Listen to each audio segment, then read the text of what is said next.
ये है 21वीं सदी की सबसे कीमती चीज, इतनी कीमती कि पैसा, सोना, तेल ये सब इसके आगे कुछ भी नहीं। और इस चीज को हासिल करने के लिए सारी दुनिया की सुपर पावर कंट्रीज इस वक्त एक रेस में लगे हुए हैं।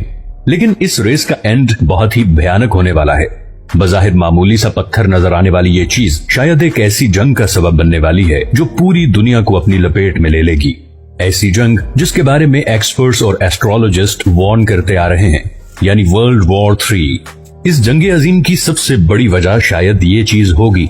आखिर क्या है ये चीज जिसको हासिल करने के लिए सारी दुनिया के मुल्क एक दूसरे से लड़ पड़ेंगे? क्या आप जानते हैं कि वो क्या चीज है जिससे हमारे सारे टेक्नोलॉजी गैजेट्स जैसे कि मोबाइल फोन्स, कंप्यूटर्स, टीवी, जंगी हथियार और बिजली से चलने वाली गाड़ियों की बैटरीज चलती हैं? वो है जमीन में पाई जाने वाली एक धात जिसे कहते हैं लिथियम। लिथियम को इस वक्त पूरी दुनिया में व्हाइट गोल्ड कहा जा रहा है और इसकी वजह यह है कि फ्यूचर AI यानी आर्टिफिशियल इंटेलिजेंस और इलेक्ट्रिक व्हीकल्स यानी बिजली से चलने वाली गाड़ियों और ट्रांसपोर्ट का है। और इन दोनों चीजों में यूज होने वाला सबसे बड़ा रॉ मटेरियल लिथियम ही है।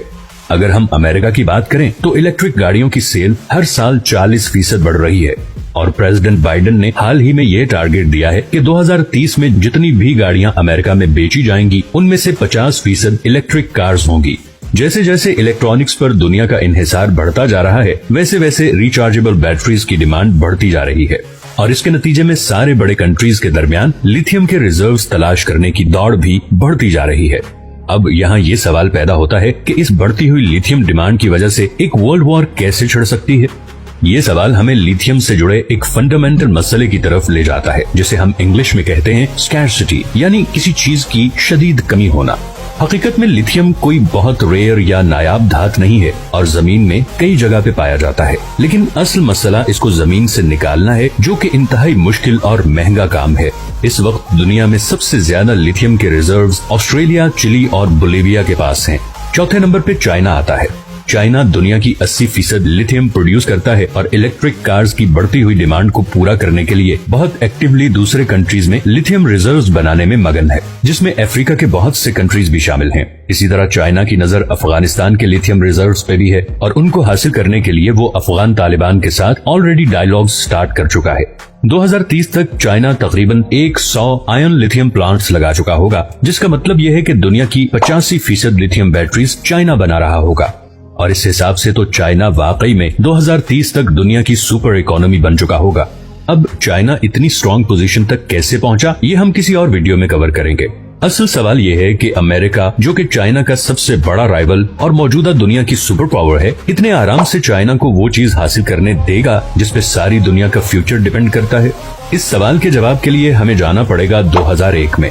आप में से अक्सर लोगों का ख्याल होगा कि अमेरिका का अफगानिस्तान पे हमले का मकसद शायद तालिबान को खत्म करना था। कुछ लोगों का ये भी ख्याल है कि असल वजह ओपियम हासिल करना था। लेकिन 2010 में अमेरिकन स्टेट डिपार्टमेंट की पब्लिश होने वाली रिपोर्ट कुछ और ही कहती है। इस रिपोर्ट में ये इंकिशाफ हुआ है कि अफगानिस्तान में $1 ट्रिलियन के लिथियम रिजर्व्स हैं, जो कि शायद चिली और ऑस्ट्रेलिया के बाद दुनिया में तीसरे सबसे बड़े लिथियम रिजर्व्स हैं। और अमेरिका की अफगानिस्तान में घुसने की असल वजह थी यही लिथियम रिजर्व्स, क्योंकि इस वक्त अमेरिका के पास रिफाइंड लिथियम के सिर्फ 8% रिजर्व्स हैं और इलेक्ट्रिक कार्स की डिमांड को पूरा करने के लिए अमेरिका को लगभग 5 लाख मैट्रिक टन लिथियम की जरूरत है। और दूसरी ही तरफ अमेरिका के अफगानिस्तान से जाने के बाद चाइना ऑलरेडी अफगानिस्तान पे नजरें गाड़े बैठा है। इसीलिए चाइना अफगान तालिबान से बातचीत कर रहा है और अफगानिस्तान के लिए बड़े बड़े पैकेजेस अनाउंस कर रहा है, क्योंकि उसकी नजर उस व्हाइट गोल्ड पे है जो फ्यूचर में दुनिया की तकदीर बदलने और उसे एक सुपर पावर बनाने वाला है। इसीलिए बहुत से एक्सपर्ट्स के मुताबिक अफगानिस्तान से अमेरिका का निकल जाना शायद ऐसा ही है जैसे अमेरिका ने खुद अपने हाथ से फ्यूचर की सुपर पावर सीट चाइना को दे दी हो। लिथियम की डिमांड इतनी ज्यादा बढ़ गई है कि इसकी प्राइस में पिछले 1 साल में 500% इजाफा हुआ है। ये बढ़ती हुई डिमांड और बढ़ती हुई प्राइस ही असल वजह है कि हर बड़ा मुल्क और हर बड़ी कंपनी अब लिथियम में इन्वेस्ट करना और उसे हासिल करना चाहती है। दुनिया में सबसे ज्यादा इलेक्ट्रिक कार्स बनाने वाली कंपनी टेस्ला के मुताबिक एलन मस्क ने हाल ही में अपनी ट्वीट में कहा कि लिथियम की इस तरह बढ़ती हुई प्राइस का मतलब है कि टेस्ला को लिथियम माइन करने के लिए भी खुद मैदान में उतरना पड़ेगा।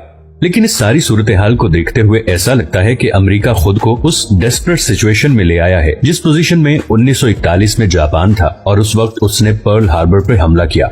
जिस फ्रस्ट्रेशन ने जापान को यह कदम उठाने पर मजबूर किया था, वैसी ही फ्रस्ट्रेशन का शिकार इस वक्त अमेरिका है, और वो भी ऐसा कोई कदम किसी भी वक्त उठा सकता है। पिछली 4 दहाइयों में लड़ी गई तमाम जंगें ऑयल यानी पेट्रोल के लिए थी, क्योंकि उस वक्त पेट्रोल ही असल ईंधन था। लेकिन अब जैसे कि मैं पहले बता चुका हूँ कि फ्यूचर बिजली से चलने वाली चीजों का है, सो इट्स वेरी नेचुरल कि अगली जंगें अब रिचार्जेबल बैटरीज को पावर करने वाले मटेरियल यानी लिथियम को हासिल करने के लिए होंगी।